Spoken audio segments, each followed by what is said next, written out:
Hello friends, this is फंज education. दोस्तों, आज हम प्रेसिडेंट ऑफ इंडिया यानी राष्ट्रपति, भारतीय राष्ट्रपति जो हैं उनके बारे में कुछ क्वेश्चंस हैं, उनके बारे में चर्चा करेंगे। आइए स्टार्ट करते हैं। ये हैं प्रेसिडेंट ऑफ इंडिया।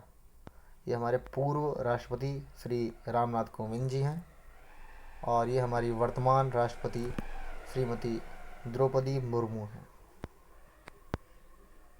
आगे चलते हैं। पहला क्वेश्चन, भारत एक गणतंत्र है। गणतंत्र का मतलब क्या होता है? तो गणतंत्र का मतलब होता है राज्य का प्रमुख उसके द्वारा, किसके द्वारा? लोगों के द्वारा परोक्ष रूप से चुना जाता है, इसलिए गणतंत्र है।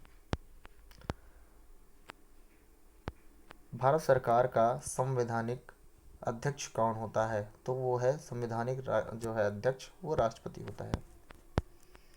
भारतीय संविधान का अभिरक्षक कौन है? तो भारतीय संविधान का अभिरक्षक जो है भारत का राष्ट्रपति होता है। आगे चलते हैं। संविधान का कौन सा अनुच्छेद भारत का एक राष्ट्रपति होगा ऐसा कहता है? तो ये 52वां अनुच्छेद कहता है कि भारत का एक राष्ट्रपति होगा। संविधान के किस अनुच्छेद के अंतर्गत राष्ट्रपति संघीय मंत्रिपरिषद की सलाह मानने के लिए बाध्य है? तो अनुच्छेद 74 के तहत राष्ट्रपति संघीय मंत्रिपरिषद की सलाह मानने के लिए बाध्य है, 74 के तहत। आगे चलते हैं। राष्ट्रपति का निर्वाचन किस प्रकार से होता है? तो अप्रत्यक्ष रूप से।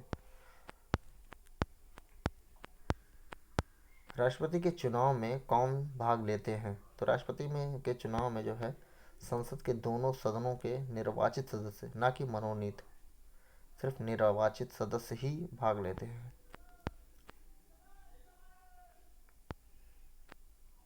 निम्नलिखित में से कौन सा राष्ट्रपति के निर्वाचन का भाग है परंतु उसके महाभियोग अभिधारण का भाग नहीं है? तो ये राज्यों की विधानसभाएं और राज्यों की विधान परिषदें। निर्वाचन का तो भाग है लेकिन अभियोग का भाग नहीं है। अभियोग सिर्फ जो है लोकसभा और केंद्र सभा जो है करती हैं, लोकसभा और राज्यसभा ही। फिर आगे चलते हैं। भारत के राष्ट्रपति का चुनाव कितने वर्षों के लिए होता है? तो 5 वर्षों के लिए इनका कार्यकाल होता है। आगे चलते हैं। भारत के राष्ट्रपति बनने की उम्मीदवार न्यूनतम आयु कितनी होनी चाहिए? तो ये 35 वर्ष होनी चाहिए। राष्ट्रपति बनने के लिए कौन सी योग्यता होनी चाहिए? तो ये 35 वर्ष की हो और आयु, और जो है भारतीय नागरिक हो। एक व्यक्ति राष्ट्रपति के लिए अधिकतम कितनी बार निर्वाचित हो सकता है? कोई स्पष्ट इसका प्रावधान नहीं है। भारत के राष्ट्रपति को पद एवं गोपनीयता की शपथ कौन दिलाता है? तो भारत के मुख्य न्यायाधीश द्वारा। राष्ट्रपति का पद किसके तरीके से खाली हो सकता है? किस तरीके से खाली हो सकता है? तो सबसे पहला है कार्यकाल समाप्त होने पर खाली होता है और दूसरा है त्यागपत्र देने पर। भारत के राष्ट्रपति को उसके पद से हटाया जा सकता है? तो ये संसद के द्वारा हटाया जा सकता है और किसी के द्वारा नहीं। फिर राष्ट्रपति अपना त्याग पत्र किसे सौंपता है? तो भारत का राष्ट्रपति जो होते हैं वो सौंपते हैं उपराष्ट्रपति को। राष्ट्रपति पर महाभियोग की प्रक्रिया किस देश के संविधान से ली गई है? तो ये संविधान जो है राष्ट्रपति का जो महाभियोग है वो अमेरिका के संविधान से ली गई है। संविधान के किस अनुच्छेद में राष्ट्रपति पर महाभियोग की प्रक्रिया का उल्लेख है? तो 61 आर्टिकल पे है, वहाँ राष्ट्रपति पर महाभियोग की प्रक्रिया के बारे में उल्लेख है। आगे चलते हैं। राष्ट्रपति संविधान के किस अनुच्छेद के अंतर्गत अध्यादेश जारी कर सकता है? राष्ट्रपति जो है संविधान के किस अनुच्छेद द्वारा अध्यादेश ऑर्डिनेंस जारी कर सकता है? तो आर्टिकल 123 के द्वारा राष्ट्रपति जो है कोई अनुच्छेद, कोई अध्यादेश जारी करता है। फिर राष्ट्रपति निम्न में से किस सूची के विषय पर अध्यादेश जारी कर सकता है? तो संघ और समवर्ती सूची के पर ही कर सकता है, बाकी और नहीं। यानी राज्य सूची के बारे में नहीं कर सकता वो, केंद्र समवर्ती सूची और संघ सूची के बारे में। आगे चलते हैं। राष्ट्रपति द्वारा जारी एक अध्यादेश संसद के सत्र प्रारंभ होने के बाद कितने समय तक रखा जाना आवश्यक है? 6 सप्ताह तक रखा जाना आवश्यक है, उसके बाद उसको संभव होना है। फिर आगे है, नामांकन के समय राष्ट्रपति पद के उम्मीदवार को जमानत के तौर पर कितना रुपया जमा करना पड़ता है? तो ये 15,000 रुपये हैं जो जमानत के टाइम पर जमा करना पड़ता है नामांकन के समय, 15,000 रुपये। राष्ट्रपति को कौन सहाय एवं मंत्रणा देता है? यानी जो सलाह होता है वो उसकी संघीय जो है मंत्रिपरिषद होती है वो देती है। फिर भारत के राष्ट्रपति व उपराष्ट्रपति की अनुपस्थिति में कार्यभार कौन ग्रहण कर लेता है? तो ग्रहण करते हैं सर्वोच्च न्यायालय के न्यायाधीश। आगे चलते हैं। राष्ट्रपति लोकसभा को भंग कर सकता है, प्रधानमंत्री की सलाह पर ही भंग कर सकता है। आगे चलते हैं। यदि भारतीय उपराष्ट्रपति अपना त्यागपत्र करने का निर्णय कर लेते हैं तो वे अपना त्यागपत्र किसे संबोधित करके लिखेंगे? उपराष्ट्रपति जो है अगर करते हैं तो राष्ट्रपति को लिखेंगे।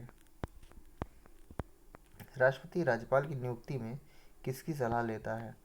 राष्ट्रपति जो है राज्यपाल की नियुक्ति करने में ये प्रधानमंत्री जी की सलाह लेते हैं। फिर भारत के राष्ट्रपति की मर्जी तक निम्नलिखित में से कौन अपने पद पर रह सकता है? तो ये होते हैं राज्यपाल। भारत के राष्ट्रपति अगर जब तक चाहें तब तक वो राज्यपाल रह सकते हैं अपने पद पर। आगे चलते हैं। राष्ट्रपति को लोकसभा में किन 2 सदस्यों को मनोनीत करने का अधिकार है? तो एंग्लो इंडियन। आगे चलते हैं। राष्ट्रपति द्वारा राज्यसभा के लिए कितने सदस्यों का मनोनयन करते हैं? राज्यसभा के लिए ये 12 होते हैं, जो कला, साहित्य, अर्थशास्त्र वगैरह वगैरह से लिए जाते हैं। भारत में संघ राज्य क्षेत्रों का प्रशासन किसके द्वारा संचालित किया जाता है?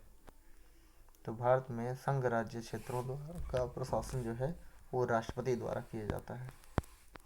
अप्रत्याशित व्ययों की पूर्ति के लिए निम्नलिखित में से कौन सा भारत की आकस्मिक निधि से धन निकाल सकता है? तो वो राष्ट्रपति है। अगर अप्रत्याशित व्ययों की पूर्ति के लिए अगर कोई ज़रूरत होती है तो भारत की आकस्मिक निधि से धन निकाल सकता है, वो भी राष्ट्रपति जी निकाल सकते हैं। आगे चलते हैं। भारतीय सशस्त्र सेनाओं का सर्वोच्च कमांडर कौन होता है? तो ये राष्ट्रपति जी होते हैं। राज्य में राष्ट्रपति शासन की घोषणा कौन करता है? स्वयं राष्ट्रपति करते हैं। जब वहाँ की शासन प्रणाली ठप हो जाती है तो राष्ट्रपति शासन लगाने का पावर उनके पास है। किसी राज्य में राष्ट्रपति शासन कितने समय के लिए रह सकता है? तो मैक्सिमम जो है 3 जो है वर्ष तक।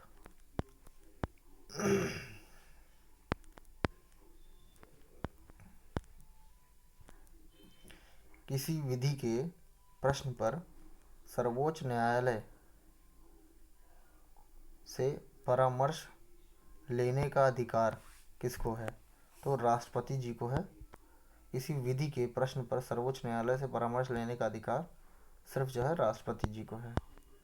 फिर भारतीय संविधान का कौन सा अनुच्छेद जो है राष्ट्रपति को उच्चतम न्यायालय से परामर्श करने की शक्ति प्रदान करता है? तो ये 143 से ही है कि वो जा कर के उच्चतम न्यायालय के परामर्श ले सकते हैं। स्वतंत्र भारत के प्रथम राष्ट्रपति थे डॉक्टर राजेंद्र प्रसाद जी। सबसे लंबे समय तक भारत के राष्ट्रपति रहे डॉक्टर राजेंद्र प्रसाद जी। भारत के राष्ट्रपति चुने जाने वाले प्रथम गैर कांग्रेसी उम्मीदवार कौन थे? तो वीवी गिरी थे, ये कांग्रेसी नहीं थे। भारत की प्रथम महिला राष्ट्रपति जो थी वो श्रीमती प्रतिभा देवी सिंह पाटिल थी। भारत के निम्नलिखित में से किस मुख्य न्यायाधीश ने कुछ समय तक भारत के राष्ट्रपति के रूप में कार्य किया? तो न्यायमूर्ति एम हिदायतुल्ला जी थे, जिन्होंने न्यायाधीश रहते हुए, मुख्य न्यायाधीश रहते हुए भारत के राष्ट्रपति के बारे रूप में कार्य किया। भारत के किस राष्ट्रपति की मृत्यु कार्यकाल पूरा करने से पहले ही हो गई थी? तो ये डॉक्टर जाकिर हुसैन जी थे, जिनकी मृत्यु जो हो गई थी वो कार्यकाल पूरा होने से पहले ही हो गई थी। भारत के निम्नलिखित में से किस मुख्य न्यायाधीश ने कुछ समय तक भारत के राष्ट्रपति के रूप में कार्य किया? तो ये हिदायतुल्ला जी थे। आगे चलते हैं, ये तो हो गया है। आगे, निम्नलिखित में से किस राष्ट्रपति ने लगातार 2 बार राष्ट्रपति पद संभाला था? तो ये डॉक्टर राजेंद्र प्रसाद जी थे, जिन्होंने 2 बार लगातार राष्ट्रपति पद संभाला था। भारत के निम्नलिखित राष्ट्रपतियों में से कौन एक कुछ समय के लिए गुट निरपेक्ष आंदोलन के महासचिव भी थे? तो ज्ञानी जैल सिंह थे, जो गुट निरपेक्ष आंदोलन के महासचिव भी थे। ओके दोस्तों, प्लीज़ कमेंट करें, शेयर करें, बताएं कैसा लगा वीडियो। अच्छा लगा हो तो लाइक ज़रूर करें और सब्सक्राइब करें। सब्सक्राइब करने के बाद बेल आइकन पर जो है प्रेस करना ना भूलें। Thank you.